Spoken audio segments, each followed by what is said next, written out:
Everyone, आप सभी का स्वागत है आपके अपने इस यूट्यूब चैनल में। आज हम कंटिन्यू करने जा रहे हैं एनसीईआरटी क्लास 6th से लेकर क्लास +2 के जो क्वेश्चन आंसर सीरीज़ है। UPSC PCS in all India exam, जितने भी एग्ज़ाम होते हैं, चाहे स्टेट एग्ज़ाम होते हैं, चाहे क्लर्क का, चाहे जीओआईटी का, पटवारी का, पुलिस का, अग्निवीर का, मतलब किसी भी एग्ज़ाम में इस क्वेश्चन आंसर सीरीज़ को मैंने ऐसे बनाया है जैसे आप ए ग्रेड से लेकर डी ग्रेड तक कोई भी एग्ज़ाम देते हो वहाँ पे सभी पे आएगा। ठीक है, अगर वीडियो इन्फॉर्मेटिव लगी हो तो चैनल को जरूर सब्सक्राइब करिएगा और अपनी कीमती सुझाव कमेंट के रूप में दीजिएगा और लाइक तो करिएगा। चलिए शुरू करते हैं आज का क्वेश्चन नंबर 703 से शुरू, क्योंकि 702 तक मैंने जो है प्रीवियस वीडियो तक जो है कंप्लीट करवा दिए हैं। तो अगला क्वेश्चन 703, चेटियार मारवाड़ी ओसवाल कौन से समूह है? वे जो है व्यापारी समूह है। चेटियार और मारवाड़ी ओसवाल कौन से समूह है? व्यापारी समूह। अगला प्रश्न है, गुजरात में हिंदू बनिया, मुस्लिम बोहरा दोनों शामिल थे। वह लाल सागर, दक्षिण पूर्व एशिया, चीन, फारस की खाड़ी, पूर्वी अफ्रीका में मौजूद थे। वहाँ पर कौन सा सामान वे बेचते थे? कपड़े और मसाले बेचते थे। अगला प्रश्न है, इसके बदले में अफ्रीका से सोने के साथ साथ क्या लाते थे? मतलब हिंदू व्यापारी जो है, जो कपड़ा और मसाला वहाँ पे बेचते थे, ठीक है, ये दक्षिण पूर्व एशिया, चीन, फारस की खाड़ी और पूर्वी अफ्रीका में अपना सामान वहाँ बेचते थे। तो वापसी में क्या क्या सामान वो लाते थे साथ में? तो इसका उत्तर है सोना, हाथी दांत, दक्षिण पूर्व एशिया, चीन से मसाले, टीन, मिट्टी के नीले बर्तन और चांदी लाते थे। अगला प्रश्न है, भारत के पश्चिमी तट पर कौन से लोग बस गए थे? तो भारत के पश्चिमी तट पर अरबी, फारसी, चीन वाले चीनी, यहूदी, सीरियाई, ईसाई बसे थे।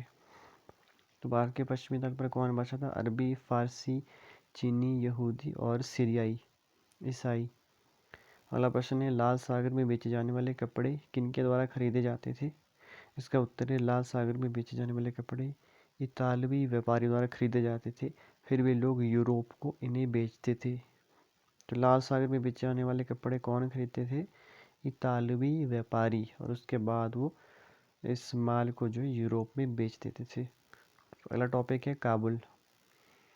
प्रश्न है, काबुल किस शताब्दी में व्यापारिक और राजनीतिक केंद्र बन गया था? इसका उत्तर है, काबुल 16वीं शताब्दी में व्यापारिक और राजनीतिक केंद्र बन गया था। अगला प्रश्न है, काबुल के साथ कौन सा स्थान महत्वपूर्ण रेशम मार्ग माने जाते थे? इसका उत्तर है, काबुल और कंधार। यहाँ से घोड़ों के व्यापार के लिए भी विख्यात थे। काबुल और कंधार से जो है महत्वपूर्ण रेशम मार्ग माने जाते थे। इसके साथ ही घोड़ों के व्यापार के लिए भी काबुल और कंधार विख्यात थे। अगला प्रश्न, 17वीं शताब्दी में कौन सा हीरे का व्यापारी घोड़ों के व्यापार के बारे में बताता है? बेप्टिस्टे ट्रेवर्नियर। तो कौन सा हीरे का व्यापारी घोड़ों के व्यापार के बारे में बताता है? बेप्टिस्टे ट्रेवर्नियर था वो हीरे का व्यापारी, लेकिन उसने बताया कि इसके बारे में कि घोड़ों का व्यापार किस तरीके से होता था। बेप्टिस्टे ट्रेवर्नियर। अगला टॉपिक है नगरों में शिल्प। क्वेश्चन नंबर 711 है, बीदर में शिल्पकार जो है चांदी और तांबे की जड़ाई में इतने गुणवान थे कि शिल्प का नाम ही क्या पड़ गया? बीदरी। ठीक है, बीदर में शिल्पकार जो है चांदी तांबे की जड़ाई में इतने गुणवान थे कि उस शिल्प का नाम ही क्या पड़ गया? बीदरी। अगला प्रश्न है, पांचाल अथवा विश्वकर्मा में कौन कौन से समुदाय थे? इसका उत्तर है, सोनार, कसेरी, लोहार, राजमिस्त्री और शामिल थे। इसके अलावा सालियार, केकोलार, बुनकर समुदाय समृद्ध हो गए। तो पांचाल और विश्वकर्मा में कौन कौन से समुदाय थे? सुनार, कसेरी, लोहार, राजमिस्त्री शामिल थे। इसके अलावा सालियार, केकोलार, बुनकर समुदाय भी समृद्ध हो गए थे पांचाल और विश्वकर्मा में। अगला प्रश्न है, पश्चिम बंगाल में भागीरथी नदी के किनारे कौन सा स्थान रेशम मार्ग का केंद्र बना? मुर्शिदाबाद। वेस्ट बंगाल में भागीरथी नदी के किनारे रेशम मार्ग का केंद्र कौन था? मुर्शिदाबाद। अगला प्रश्न है, मुर्शिदाबाद किसकी राजधानी बना? तो मुर्शिदाबाद बना था बंगाल की राजधानी, परंतु उसका सितारा डूब गया। उसका जो रुतबा था मतलब वो डूब गया। इस प्रकार वेस्ट बंगाल में बुनकर इंग्लैंड के बुनकरों के कपड़ों से कम्पीट नहीं कर सके। तो मुर्शिदाबाद किसकी राजधानी थी? बंगाल की। अगला टॉपिक है हम्पी, मसूलीपट्टनम और सूरत। प्रश्न है हम्पी जो है किन दो नदियों के बीच में स्थित था? तो इसका उत्तर है हम्पी जो है कृष्णा और तुंगभद्रा के बीच में स्थित था। कृष्णा और तुंगभद्रा में कौन सा फेमस नगर स्थित था? ये था हम्पी। हम्पी कृष्णा और तुंगभद्रा के बीच में। अगला प्रश्न है 1336 में हम्पी किसका स्थल था? 1336 में हम्पी जो है विजयनगर का स्थल था। हम्पी किसका स्थल था 1336 में? विजयनगर का। किस पुर्तगाली यात्री ने 16वीं शताब्दी में हम्पी नगर का वर्णन किया है? तो इसका उत्तर है पुर्तगाली यात्री डोमिंगो पेज ने हम्पी नगर का वर्णन किया है। पुर्तगाली यात्री डोमिंगो पेज ने 16वीं शताब्दी में हम्पी नगर का वर्णन किया है। हम्पी में महानवमी या नवरात्रों के ऊपर बहुत ज़्यादा ध्यान दिया जाता था। हम्पी का कौन सा मंदिर सबसे प्रसिद्ध था? इसका उत्तर है विट्ठल मंदिर। हम्पी का कौन सा मंदिर? विट्ठल मंदिर। विट्ठल मंदिर कहाँ था? हम्पी में। अगला प्रश्न है 1565 में दक्षिणी सुल्तानों बीजापुर, गोलकुंडा, अहमदाबाद, बरार, बीदर के हाथों किसकी पराजय से हम्पी का विनाश हुआ? विजयनगर साम्राज्य। तो 1565 में दक्षिण के सुल्तानों बीजापुर, गोलकुंडा, अहमदनगर, बरार, बीदर के हाथों में किसकी पराजय से हम्पी का विनाश हुआ? विजयनगर। तो विजयनगर इन सारे एरिया के शासकों से हारा था और इससे वह विजयनगर के पतन के साथ हम्पी का भी विनाश हुआ। अगला टॉपिक है सूरत किसका प्रवेश द्वार कहा जाता था? सूरत को पश्चिम का प्रवेश द्वार कहा जाता था। अगला प्रश्न कौन सा साम्राज्य मुगल काल में कैम्बियन की खंबात, अहमदाबाद, गुजरात के पश्चिमी व्यापार का वाणिज्य केंद्र बन गया? सूरत। मुगल काल में कैम्बे खंबात, अहमदाबाद, गुजरात के पश्चिमी व्यापार का वाणिज्यिक केंद्र बन गया सूरत। अगला क्वेश्चन है कैम्बे की खाड़ी किसे कहा जाता है? खंबात को। खंबात को कौन सी खाड़ी कहा जाता है? कैम्बे की खाड़ी। अगला प्रश्न है सूरत किस खाड़ी से होकर पश्चिमी एशिया के साथ व्यापार करता था? सूरत जो है पश्चिमी एशिया के साथ ओरमुज की खाड़ी से व्यापार करता था। अगला प्रश्न है सूरत को किसका प्रवेश द्वार कहा जाता था? मक्का का। हज यात्री जहाज से यहाँ जाते थे। अगला प्रश्न है 17वीं शताब्दी में सूरत किसका कारखाने और माल गोदाम थी? इसका उत्तर है पुर्तगालियों, डचों, अंग्रेजों के कारखाने और माल गोदाम था। सूरत जो है किनका कारखाना और माल गोदाम था 17वीं शताब्दी में? तो सूरत जो है पुर्तगालियों का, डचों का, अंग्रेजों का कारखाना या माल गोदाम था। मतलब वहाँ पे माल भी रखते थे। अगला प्रश्न है किस अंग्रेज इतिहासकार ने सूरत बंदरगाह का वर्णन किया? तो सूरत बंदरगाह का वर्णन किस अंग्रेज ने किया था? ओविंगटन। सूरत बंदरगाह का किस अंग्रेज इतिहासकार ने वर्णन किया था? ओविंगटन। अगला प्रश्न है सूरत वस्त्र अपने किस काम के लिए प्रसिद्ध था? इसका उत्तर है सूरत वस्त्र अपने जो सुनहरे गोटे थे उसके लिए, जिसे जरी कहते थे, के लिए प्रसिद्ध था। अगला प्रश्न है सूरत में जो सूरत की हुंडियों को कहाँ कहाँ प्रसिद्धि मिली थी? इसका उत्तर है कि सूरत की हुंडियों को मिस्र में काहिरा, इराक में बसरा, बेल्जियम में एंटवर्प में से मान्यता मिली थी। अगला प्रश्न हुंडियों से आपका क्या अभिप्राय है? उत्तर हुंडियाँ ऐसा दस्तावेज होती थी जिसमें 10 व्यक्तियों द्वारा जमा कराई गई रकम दर्ज रहती थी। हुंडी में क्या था? हुंडी में 10 व्यक्तियों द्वारा जमा कराई गई रकम यानी कि पैसे होते थे। हुंडियों में 10 व्यक्तियों ने जमा किए होते थे। हुंडियों को कहीं भी अन्यत्र प्रस्तुत करके जमा की गई राशि प्राप्त की जा सकती थी। अगर आपको पैसे की ज़रूरत होती थी आप हुंडी दिखा सकते थे कि मेरे पास हुंडी है, तो सामने वाला मतलब आपको वो पैसे, आपके जमा पैसे दे सकता था। अगला टॉपिक है जोखिम भरा दौर मसूलीपट्टनम के लिए चुनौती। अगला प्रश्न है मसूलीपट्टनम किस नदी के तट पर स्थित है? तो मसूलीपट्टनम है कृष्णा नदी के तट पर। कृष्णा नदी के तट पर कौन स्थित है? मसूलीपट्टनम। अगला प्रश्न है पोलैंड और इंग्लैंड ने किसे प्राप्त करने का प्रयत्न किया? मसूलीपट्टनम। पोलैंड और इंग्लैंड ने किसे प्राप्त करने का प्रयत्न किया? मसूलीपट्टनम। अगला प्रश्न है मसूलीपट्टनम किला किसने बनाया था? तो ये बनाया था हॉलैंड वासियों ने। मसूलीपट्टनम किला किसने बनाया? हॉलैंड वासियों ने। अगला प्रश्न है, ईस्ट इंडिया कंपनी का गुमास्ता या प्रभारी अधिकारी कौन था? इसका उत्तर है, कंपनी की गतिविधियों का प्रभारी अधिकारी विलियम मैथवर्ल्ड। 1620 में मसूलीपट्टनम का उसने वर्णन किया था। ईस्ट इंडिया कंपनी का गुमास्ता या प्रभारी अधिकारी कौन था? उसका नाम था विलियम मैथवर्ल्ड। 1620 में मसूलीपट्टनम में वर्णन किया था। अगला प्रश्न है, किस कुतुबशाही शासकों ने कपड़ों, मसालों, अन्य चीज़ों की बिक्री पर एक अधिकार लागू किया ताकि वहां पर ईस्ट इंडिया कंपनी के हाथों में न चला जाए? गोलकुंडा कुतुबशाही। किस कुतुबशाही के शासक ने जो है कपड़े, मसालों और अन्य चीज़ों की बिक्री पर एकाधिकार, इंटीग्रेशन कर लिया, मतलब इंटीग्रेट कर लिया, उसके ऊपर अपना अधिकार कर लिया ताकि वहाँ पे ईस्ट इंडिया कंपनी के हाथों में वो ना चला जाए? तो गोलकुंडा कुतुबशाही ने। मुगलों ने गोलकुंडा तक जब अपनी शक्ति बना ली तो इनके किस सूबेदार ने हॉलैंड वासियों और अंग्रेजों को आपस में लड़ाना शुरू किया? मीर जुमला। मुगलों ने गोलकुंडा तक अपनी शक्ति बना ली तो इनके मतलब मुगलों के किस सूबेदार ने हॉलैंड वासियों और अंग्रेजों को आपस में लड़ाना शुरू कर दिया? तो मुगलों के मीर जुमला ने जो है हॉलैंड वासियों और अंग्रेजों को आपस में लड़ाना शुरू कर दिया, मीर जुमला ने। और आपस में 1686 से 87 में किसने गोलकुंडा को मुगल साम्राज्य में मिलाया था? इसका उत्तर है औरंगजेब। 1686-87 में गोलकुंडा को मुगल साम्राज्य में मिलाया था औरंगजेब ने। अगला प्रश्न है, ईस्ट इंडिया कंपनी द्वारा भारतीयों को किस टाउन में शामिल कर दिया गया? Black town. अंग्रेजों ने जो है भारतीयों को किस टाउन में शामिल कर दिया था? ब्लैक टाउन में। और 738 से खुद गोरे लोगों ने मद्रास में कहाँ पर कोठियाँ बनाई थी? भारतीय लोगों को उन्होंने ब्लैक टाउन में शामिल कर दिया था और खुद जो अपने लिए उन्होंने कोठियाँ कहाँ बनाई थी? मद्रास में फोर्ट सेंट जॉर्ज मद्रास और कोलकाता में फोर्ट विलियम ने कोठियाँ बनाई थी।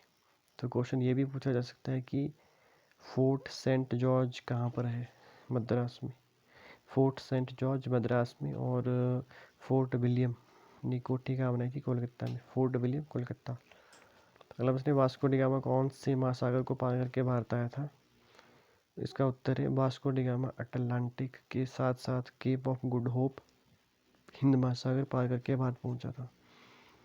सीधा सीधा ये क्वेश्चन स्टेटमेंट में कहीं भी पूछा जा सकता है कि वास्को डी गामा किन किन महासागर से पार करके आया था, तो हम यही सोचे कि हिंद महासागर, लेकिन इसके साथ ही वास्को डी गामा अटलांटिक के साथ साथ केप ऑफ गुड होप और हिंद महासागर को पार करके भारत पहुंचा था। अगला प्रश्न है, वास्को डी गामा भारत कब पहुंचा था? 1498 में। अगला प्रश्न, वास्को डी गामा भारत के किस तट पर पहुंचा था? तो वो पहुंचा था भारत के कालीकट तट पर।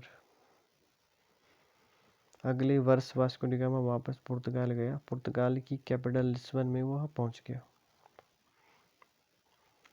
अगला प्रश्न, वास्को डी गामा का अनुसरण किसने किया?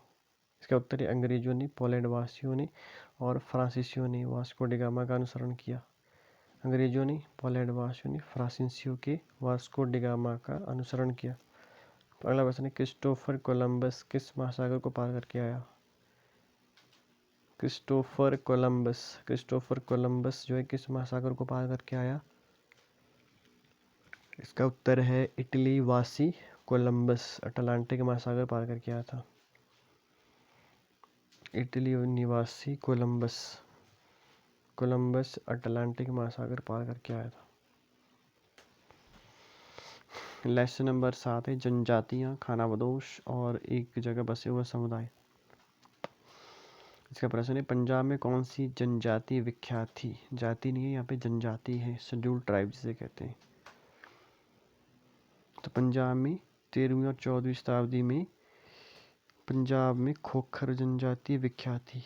पंजाब में कौन सी जनजाति विख्यात थी 13वीं और 14वीं शताब्दी में? उत्तर पंजाब में खोखर। अगला प्रश्न है, पंजाब में खोखर बाद में जो गख्खर नाम से कहलाए या विख्यात हुए, उनके मुखिया का नाम क्या था? उत्तर, उनके मुखिया का नाम था कमाल खान गख्खर। पंजाब में खोखर जो बाद में गख्खर नाम से विख्यात हुए, उनके मुखिया का नाम क्या था? कमाल खान गख्खर। अगला प्रश्न है, कमाल खान गख्खर को किसने अपना मनसबदार बनाया था? अकबर ने। क्वेश्चन ये भी आ सकता है कि अकबर ने किस खोखर या गख्खर शासक को अपना मनसबदार बनाया था? तो कमाल खान गख्खर को मनसबदार बनाया था अकबर ने। अगला प्रश्न है, मुल्तान और सिंध मुगलों द्वारा अधीन किए जाने से पहले किन लोगों का प्रभुत्व विस्तृत क्षेत्र पर था? लंगाह और अरघुन लोगों का।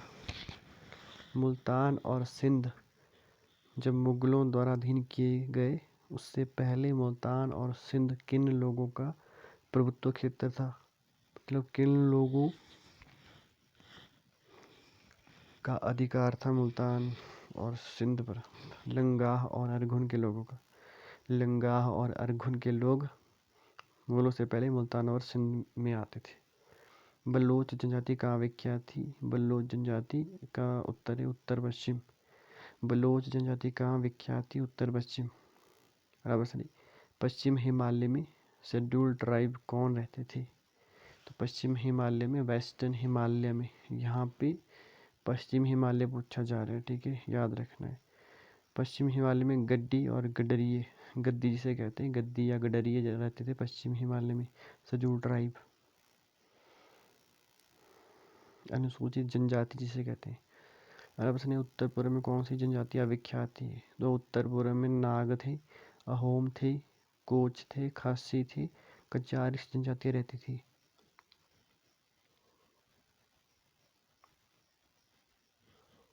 अगला प्रश्न है, 12वीं शताब्दी में बिहार और झारखंड में किसका उदय हुआ था? चेरों का। चेरों का उदय 12वीं शताब्दी में कहाँ हुआ था? बिहार और झारखंड में। अकबर के किस सेनापति ने 1551 में चेरों पर हमला किया था? तो अकबर के सेनापति मानसिंह ने। अकबर के किस सेनापति ने 1551 में चेरों पर हमला किया था? अकबर के सेनापति मानसिंह ने। अगला प्रश्न है, औरंगजेब किसमें मुगलों ने किन के ऊपर हमला किया था? चेरों के ऊपर। औरंगजेब किसमें मुगलों ने किन के ऊपर हमला किया था? चेरों के ऊपर। अगला प्रश्न है, कर्नाटक और महाराष्ट्र की पहाड़ी में कौन सी जनजाति रहती है?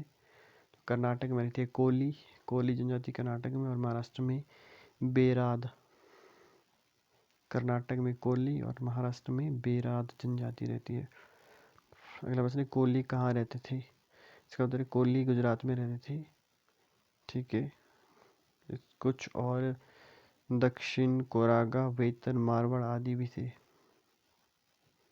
अगला प्रश्न है, भील भारत में कहाँ फैले थे? इसका उत्तर है पश्चिम और मध्य भारत में। भील पश्चिम और मध्य भारत में फैले थे। 16वीं शताब्दी तक वे स्थायी खेतिहर थे और जमींदार बन चुके थे।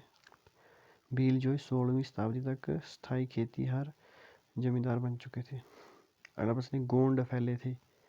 इसका उत्तर है छत्तीसगढ़, मध्य प्रदेश, महाराष्ट्र, आंध्र प्रदेश। गोंड फैले थे छत्तीसगढ़ में, मध्य प्रदेश, महाराष्ट्र में और आंध्र प्रदेश में। गोंड आदिवासी बस्तर मध्य प्रदेश में भी थे। बस्तर मध्य प्रदेश में कौन थे? गोंड। पहला प्रश्न है, खाना बदोश और घुमंतु लोग कैसे रहते थे?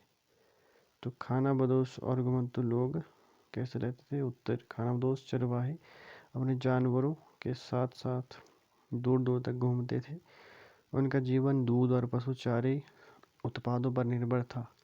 इन उत्पादों को बेचकर वे अनाज, कपड़े, बर्तन आदि खरीदते थे। अगला प्रश्न है, बंजारे सबसे विख्यात व्यापारी खाना बदोश थे, इनका कारोबार क्या कहलाता था? टांडा। बंजारे सबसे विख्यात व्यापारी खाना बदोश थे, इनका कारोबार क्या कहलाता था? टांडा। बंजारों का कारोबार क्या कहलाता था? टांडा। टांडा किसका कारोबार था? बंजारों का। अगला प्रश्न है, अलाउद्दीन खिलजी बंजारों का ही यूज़ करते थे इस चीज़ के लिए, किस चीज़ के लिए? उत्तर, अलाउद्दीन खिलजी बंजारों का ही यूज़ करते थे बाजार में माल पहुंचाने के लिए। तो बाजारों में माल पहुंचाने के लिए अलाउद्दीन खिलजी किसका उपयोग करते थे?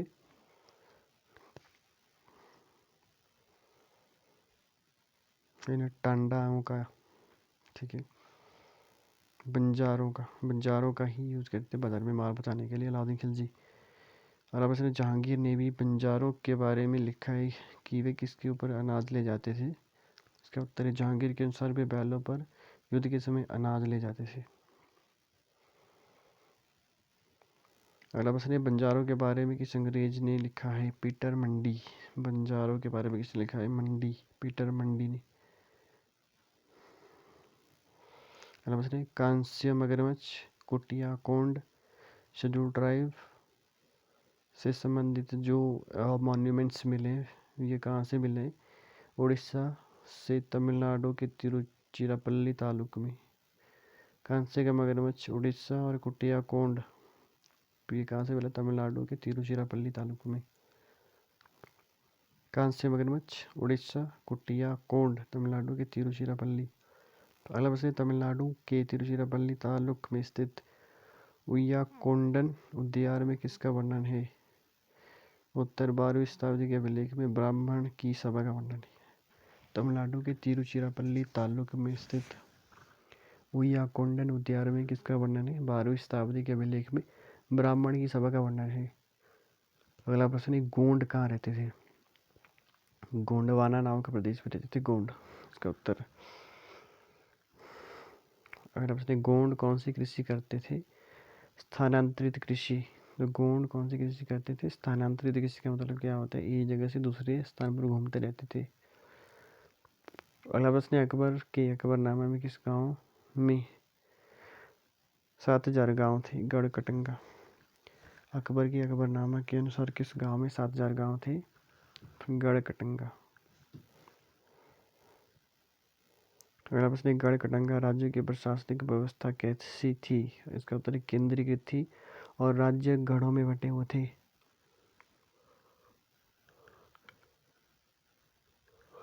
यह पुनः 84 गांव में विभाजित था। यह पुनः 84 गांव में विभाजित था। फिर भरहूत मतलब 12-12 गांव में बटा हुआ था। राज्य गढ़ों में बटा हुआ था। उसके बाद 84 गांव में विभाजित था।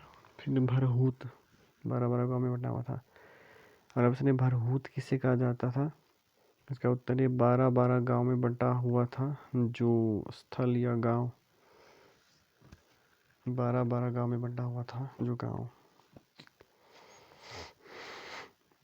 गोंड कौन सी उपाधि धारण करना चाहते थे? तो गोंड जो है राजपूतों की उपाधि धारण करना चाहते थे। गोंड राजपूतों की उपाधि धारण करना चाहते थे। अगला प्रश्न, गढ़कटंगा के किस राजा ने संग्राम शाह की उपाधि धारण की? इसका उत्तर है गढ़कटंगा के गोंड राजा ने संग्राम शाह की उपाधि धारण की। उसका नाम था अमनदास। गढ़कटंगा के किस राजा ने संग्राम शाह की उपाधि धारण की थी? उसका नाम था अमनदास। संग्राम शाह की उपाधि अमनदास ने धारण की थी।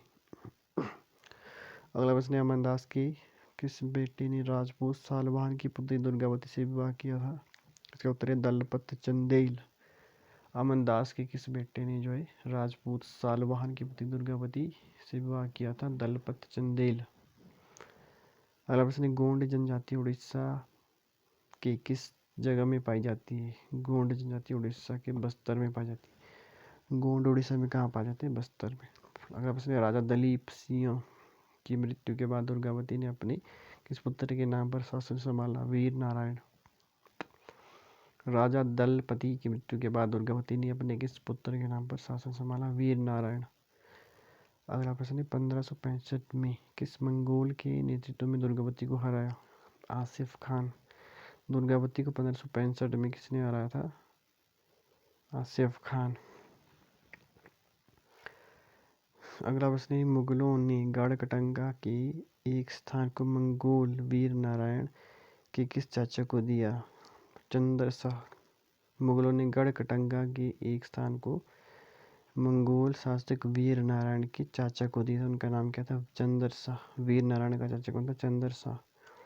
अगला प्रश्न है, 777 अहोम लोग कहाँ से आकर भारत में बस गए थे? म्यांमार से।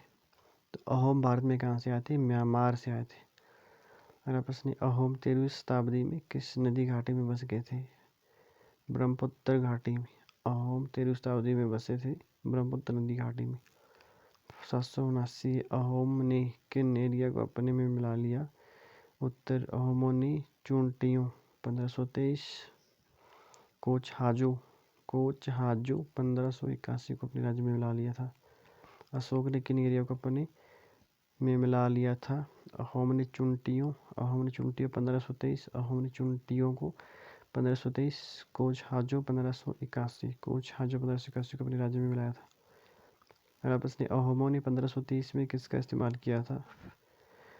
तो अहोमों ने 1530 में इस्तेमाल किया था अग्नियास्त्रों का। 1620 में बारूद और तोपों के निर्माण में सक्षम हो गए थे। 1620 में जो है बारूद और तोपों का निर्माण में सक्षम हो गए थे। कौन? अहोम। अगला प्रश्न है, 1662 में किसके नेतृत्व में मुगलों ने अहोमों पर आक्रमण किया था? मीर जुमला। 1662 में किसके नेतृत्व में मुगलों ने अहोमों पर आक्रमण किया था? मीर जुमला। अगला प्रश्न है, अहोम बेगार पर निर्भर थे, जिनसे जबरन काम लिया जाता था, उन्हें क्या कहते थे? पाइक। अहोम जब जबरन श्रम लेते उन्हें क्या कहा जाता था? पाइक। अगला प्रश्न है, कबोई क्या है? उत्तर, कान के आभूषण है। कबोई क्या है? कान का आभूषण। कबोई नागा जनजाति मणिपुर से संबंधित। अगला प्रश्न है, अहोम क्या लाए थे? इसका उत्तर है, अहोम चावल की खेती के नए तरीके लाए। अहोम क्या लाए थे? चावल की खेती के नए तरीके। अगला प्रश्न है, अहोम समाज किसमें विभाजित था? कुलों में विभाजित था। अहोम समाज किसमें विभाजित था? कुलों में। अहोम समाज कुलों में विभाजित था। कुलों में कौन विभाजित था? अहोम समाज। अगला प्रश्न है, अहोम समाज कुलों में विभाजित था, जिसे क्या कहा गया? उसे खेल कहा गया। अहोम समाज कुलों में विभाजित था, जिसे क्या कहा गया? खेल कहा गया। अगला प्रश्न है, अहोम संप्रदाय में किसान को किसके द्वारा जमीन दी जाती थी? इसका उत्तर है, ग्राम समुदाय द्वारा। अहोम समुदाय की सहमति के बगैर राजा तक इसे वापस नहीं ले सकता था। ठीक है।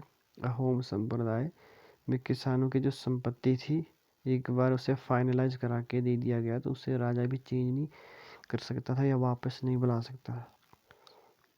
किस अहोम शासक के काल में हिंदू धर्म वहाँ का प्रधान धर्म बन गया? शिव सिंह। अहोम शासक के समय में हिंदू धर्म वहाँ का प्रधान धर्म बन गया था। किसके समय में? शिव सिंह। अहोम शासक शिव सिंह। अगला प्रश्न है, बुरंजी नाम की ऐतिहासिक कृति किन किन भाषा में लिखी गई थी? इसका उत्तर है, बुरंजी नामक ऐतिहासिक कृति पहले अहोम भाषा में और फिर असमिया में लिखी गई थी।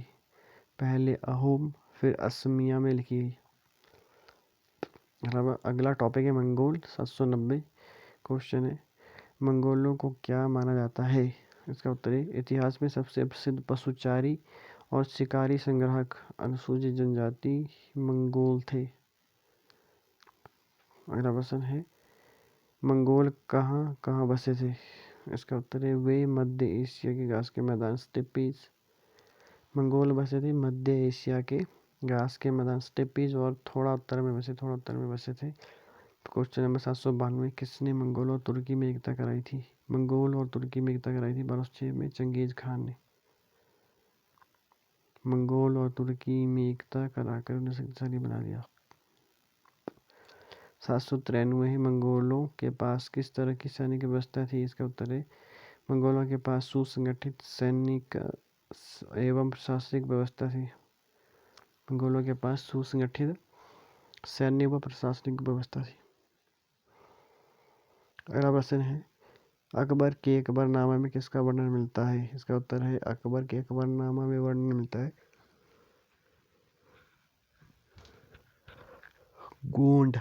गोंड के गढ़कटंगा में 7,000 गांव थे। अकबरनामा में वर्णन मिलता है कि गढ़कटंगा में 7,000 गांव थे। लेसन 8, ईश्वर से अनुराग। क्वेश्चन नंबर 795 है, भक्ति तथा सूफी आंदोलन किस शताब्दी में आए थे? 8वीं शताब्दी में। भक्ति सूफी आंदोलन कब आए थे? 8वीं शताब्दी में। अगला प्रश्न, दक्षिण भारत में 7वीं शताब्दी से 9वीं शताब्दी में कौन कौन आए थे? अलवार और नयानार। दक्षिण भारत में 7वीं शताब्दी से 9वीं शताब्दी में कौन कौन आए थे? अलवार और नयानार। क्वेश्चन नंबर 797, पुलैया और पनार क्या यह बौद्ध और जैनों के समर्थक थे? इसका उत्तर है, नहीं। पुलैया और पनार जो है बौद्ध और जैन के समर्थक नहीं थे। फुले और पनार बौद्ध व जैनों के समर्थक नहीं थे। अगला प्रश्न है 798। अलवार को किसका भक्त माना जाता था? अलवार को विष्णु या बौद्ध से संबंधित माना जाता है। अलवार विष्णु या बौद्ध। अगला प्रश्न है 799। नैनार किसके भक्त हैं? नैनार किसके भक्त हैं? उत्तर शिव जी की।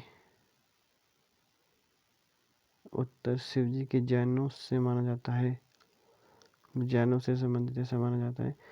क्वेश्चन नंबर 800 है नैनार और अलवारों की संख्या कितनी थी? तो नैनार थे 63 और अलवार थे 12। याद कैसे रख रहे हैं? नयनार मतलब नयन, किसके नयन होते? 3 नयन जिसके होते हैं शिव जी, तो नयनार शिव जी, यानी कि नयनार और अलवार की संख्या कितनी थी? नयनार शिव और अलवार विष्णु। नयनार 63 थे और अलवार 62 थे। तो चलिए आज के सेशन में इतने। अगर वीडियो इन्फॉर्मेटिव लगी हो तो चैनल को जरूर सब्सक्राइब कर दीजिएगा, लाइक कर दीजिएगा, कमेंट कर दीजिएगा। आपका दिन यूं ही मंगलमय हो, आप हार्ड वर्क करते रहो, ज़िंदगी में बहुत जल्दी सक्सेस हो जाए, यही ऊपर वाले से कामना करते हैं। तो जितना हो सके हार्ड वर्क करिएगा, ठीक है। शॉर्टकट का कोई भी इलाज नहीं है, तो अपने ऊपर विश्वास रखिए और आप बहुत जल्दी सक्सेस हो जाएंगे, ठीक है। Thank you very much for watching the video. जय हिंद, जय भारत, भारत माता की जय। आपका ज़िंदगी मंगलमय हो।